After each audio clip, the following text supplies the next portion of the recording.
Hey everybody, Jam Creates here with another video. Today I've got and this one's an interesting topic because it is shocking, and I mean shocking. The subject of this video could change the way you have seen something and thought about something for your entire life. It is that big. What is it that I'm talking about? I'm talking about a conspiracy. A conspiracy that I have recently uncovered. Now, I can't take 100% credit for it. Part of it was certainly shown to me by some source that I will keep nameless for their own protection. However, this is huge, and I'm going to blow the lid off it right now. Okay. Ladies and gentlemen, during the Transformers the movie in 1986, the animated film, after the battle between the Autobots and Decepticons, after that fateful duel between Prime and Megatron, when Astro Train is flying the Decepticons back after they've been turned away, at some point in the flight, he says, if we're going to make it back to Cybertron, we got to lose some weight. And what does Starscream immediately say? We got to dump the dead weight here. You heard Astro Train. We got to dump some weight. So what does he do? He chucks out Megatron and all the others who were injured and are sitting in there hurt, banged up, barely functioning. They throw them all out of Astro Train and just dump them into the cold vacuum of space. Now, we know how this eventually all comes out, works out in the end as far as Starscream is concerned. Doesn't really do too much in his favor. However, someone gets away with something here and has never been called out on it by any of the Decepticons. And I'm talking about Astro Train. That's right.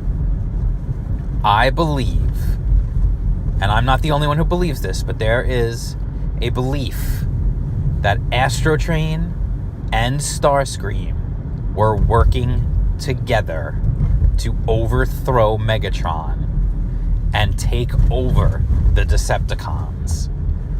Obviously, their deal was that Starscream would be named the leader, and I'm sure shortly after Starscream was coronated as the leader of the Decepticons, I'm certain that right after that, Astro Train would have been named like the second in command or something. He would have gotten some position of power within the Decepticon hierarchy. Now, why do I say this? Well, let's analyze this situation again. They're flying back. Astro Train tells them they got to lose some weight because he barely has enough energon to make it back to Cybertron if he's carrying all that weight. He's got a bunch of Decepticons inside him. So what do? They dump all the injured ones, right? So Astro Train makes the announcement, hey, we got to dump some weight if we're going to make it home. Then Starscream is the one who says, well, let's dump the injured because they're worthless to us. And, obviously the ones who are not injured go along with it because they want to get back to Cybertron. Whether all of them are in on it or not, I'm not sure about that. I tend to think, they weren't. I think it was more of just a two-person conspiracy between Starscream and Astro Train. But here's what I'm saying. They set this whole thing up just to overthrow Megatron. And here's the thing. Here's you want some thoughts on this? Here we go. Ready?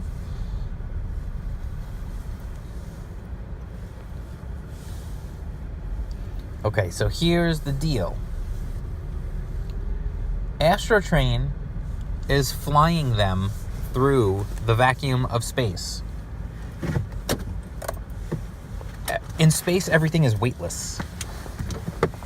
The weight that he's carrying and has to bring to Cybertron really should be, it's almost non-existent. It should be very negligible. It should be easy. And then there's the other thing of course, momentum. There's no shearing, there's no resistance in the vacuum of space. So he literally could just turn his engines off and they could glide for vast distances. You know, it would take them a lot longer to get back, but they could. They also could send a signal for someone to come pick them up, and they could just keep drifting in that direction. Also, and this is the thing that really made me think this. I've heard before, they said, well, why did they need to dump it? They're in space. You know, I've heard that before. That was the initial. But what really sold me on this idea, really think about this. The weight that's going on there. If they needed to reduce weight, there's a much easier way for the Transformers to reduce weight. Especially the Decepticons who were on board Astrotrain at the time. Soundwave. All he has to do is take in all his cassettes. Rumble, Frenzy, Ravage, you know, all of them. Laserbeak. Pull them all back in and transform back into a cassette player. The Transformers have already shown, when you watch the show, when you watch the movie and everything else, you can see there's clearly a way that they have of manipulating matter so that they can shrink and grow. When he is a cassette player, he's tiny. So he should weigh a heck of a lot less, correct? Because he's that much lighter. And he has the cassettes inside him. They become lighter as well. So there's a huge, just literally probably, considering what the Transformers themselves must weigh when they are in robot form, you're talking like tons of weight that just got pulled, just got taken right off the top by transforming. Then Megatron. Megatron transforms into his gun self, and he fits in the hand of Starscream. He gets way smaller. Ergo, he would be much lighter as well. So just by transforming Soundwave and Megatron, they could have cut tons of weight that Astrotrain was pulling, that he had to carry. Now, thinking off the top of my head about who else was on board, I don't know if there's anyone else with that massive size change. I mean, obviously, when the Constructicons formed Devastator, like, that's obviously, there's more weight to Devastator than there is to the Constructicons separately. So they should have just remained separate. But that's not going to, I feel like that would be fairly negligible. But there was all these ways that they could have cut weight. And it would have made it easier for them to get back to Cybertron. So, you know, it's a conspiracy theory, but you tell me. It makes sense, doesn't it? It makes a lot of sense that Astrotrain was simply saying they needed to get rid of weight because it was part of an elaborate scheme between himself and Starscream to overthrow the leadership of the Decepticons. Think about it. Really think about it. It makes sense. It makes so much sense. The only thing that ruined their plans was Unicron. Unicron reviving all of them, transforming them into Galvatron and the Sweeps and Cyclonus, and them coming back and just retaking the throne before Starscream could even get himself on the throne. Think about it. There was something else at play that day inside Astrotrain's hull. It's a dark day for the Decepticons. And Astrotrain, I mean, Starscream gets killed, but Astrotrain is still around. He's still around for a long time after that. No one is questioning his loyalty. Interesting. Very, very interesting. So that is my conspiracy on the Transformers Decepticon revolt, if you want to call it, or coup, whatever you would like to call it. It's interesting stuff. So tell me what you think about this conspiracy theory. If you agree with it, if you disagree with it, if you think there's something else I missed along the way, please fill me in. This is important stuff here. The universe needs to know. So if you like this video, give it a thumbs up. Let me know what you think. Give me a thumbs up.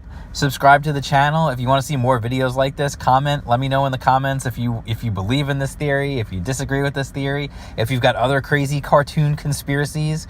Maybe we could have a whole series of cartoon conspiracies, in the works here. I don't know. We'll see.